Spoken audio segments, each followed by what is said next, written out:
নুবুজাব হনা খাবতি বখুজুতে নদীত এতিয়া নিজৰে শ্ৰুতিবোৰ লিখিছো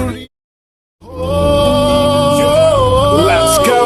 This season and my wishes got me all suspicious. Kisses, all bliss is going down, down, down. I know my way around this town, no longer looking for it. Look for a way and I'm stuck to the state. Round, round, round. Signy job.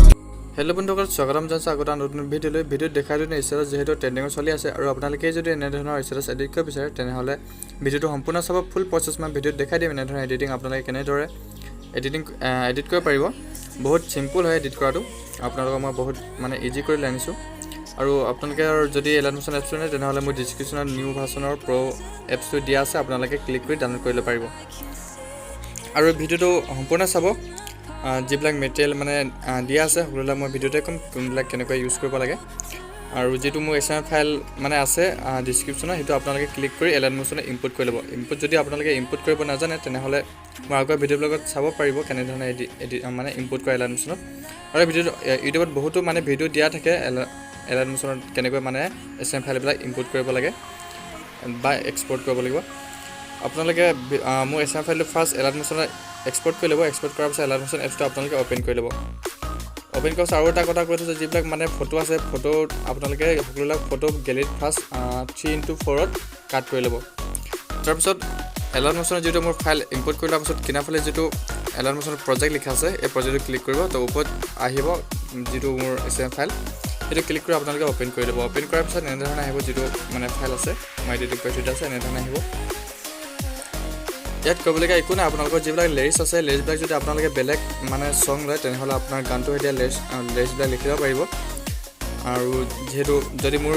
মানে গানটোৱে যদি ল'ব বিচাৰে তেনেহ'লে ইয়াত কিবা কিবি যদি ভুল হৈ আছে আপোনালোকে ক্লিক কৰি তো এডিট টেক্সটত ক্লিক কৰি আপোনালোকে ইয়াত চেঞ্জ কৰি ল'ব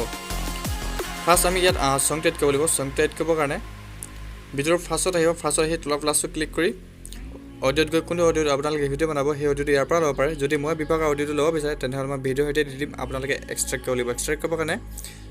ছেকেণ্ডত যিটো মিডিয়া লিখা আছে মিডিয়াটোত যাব লাগিব আৰু মিডিয়াটোত গৈ কোনটো ভিডিঅ'ৰ পৰা আপোনালোকে অডিঅ' ল'ব সেই ভিডিঅ'টো আপোনালোকে লৈ ল'ব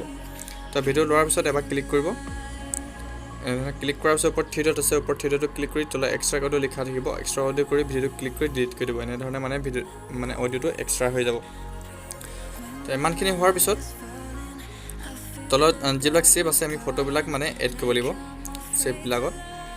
ইয়াত যিমানবিলাক ছেভ আছে সকলোবিলাকতে আমি এই মানে ফটোবিলাক এড কৰিব লাগিব যিবিলাক আপোনালোকে ফাৰ্ষ্ট 3:4 কাট কৰি ল'ব সকলোবিলাক ফটো গেলেৰী তো কাট কৰি লোৱাৰ পিছত এলাইট মোশ্যনৰ যিটো তলত ছেভখন আছে একেবাৰে তলত ছেভখনত ক্লিক কৰিব ক্লিক কৰাৰ পিছত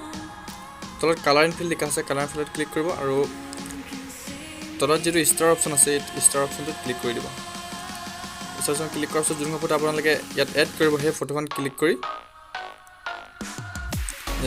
যেনেকৈ যেনিবা মই এইখন ফটো এড কৰিছোঁ এনেধৰণে ক্লিক কৰি আপোনালোকে ওপৰত যিটো প্লাছ অপশ্যন আছে এই প্লাছ অপশ্যনটো ক্লিক কৰি এনেধৰণে এড কৰি দিব এনেকৈ মানে যিমানবিলাক আমাৰ ফাৰ্ষ্ট যিখন মানে ষ্টেটাছৰ ফটো মানে সেইখন মানে ইয়াত হৈ গ'ল ঠিক তেনেকৈ মানে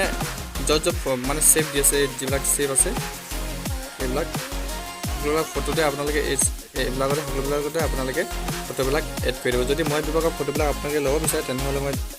ডিছক্ৰিপশ্যনত দি দিম মানে ফাইল সৈতে দি দিম আপোনালোকে ৰূপম পিক্স ফাইল বুলি থাকিব জিপ ফাইল বুলি থাকিব সেই জিপ ফাইলটো আপোনালোকে এক্সট্ৰেক্ট কৰি ফটোবিলাক ল'ব পাৰিব এনেধৰণে মানে যিমানবিলাক ছেভ আছে সকলোবিলাক ছেভতে আপোনালোকে মানে ফটোবিলাক এড কৰি দিব যিবিলাক গ্ৰুপ দি আছে গ্ৰুপবিলাকৰ লিৰিক্স আছে লিৰিক্সবিলাকত আপোনালোকে চেঞ্জ যদি কৰিব বিচাৰে তেনেহ'লে এই গ্ৰুপটোত ক্লিক কৰিব তলত এডিট গ্ৰুপত ক্লিক কৰি আৰু এই লিৰিক্সবিলাক ক্লিক কৰি আপোনালোকে এডিট টেক্সটত ক্লিক কৰি আপোনাৰ গানৰ সৈতে এনেধৰণে লিখি ল'ব তো ইমানখিনি হোৱাৰ পিছত যিবিলাক ফটো আপোনালোকে এডিট কৰি ল'ব এডিট কৰাৰ পিছত যিহেতু হৈ যাব আপোনাৰ এডিটটো যিহেতু সকলোবিলাক কাম কৰি থৈ দিয়া আছে আপোনালোকে অকল ফটোবিলাক এড কৰি দিব লাগে তো ফটোবিলাক এড কৰাৰ পিছত ভিডিঅ'টো ছেভ কৰিব ওপৰত যিটো কাৰ্চন আছে কাৰ্চনটো ক্লিক কৰি তলত এক্সপৰ্ট লিখা আছে এক্সপৰ্টটো ক্লিক কৰি ভিডিঅ'টো ছেভ কৰি দিব ভিডিঅ' চাই যদি ভাল পায় লাইক কৰিব কমেণ্ট কৰিব আৰু এনেধৰণৰ নতুন ভিডিঅ' পাই থকাৰ কাৰণে চেনেলটো ছাবস্ক্ৰাইব কৰি বেল আইকন অন কৰি নাপাহৰিব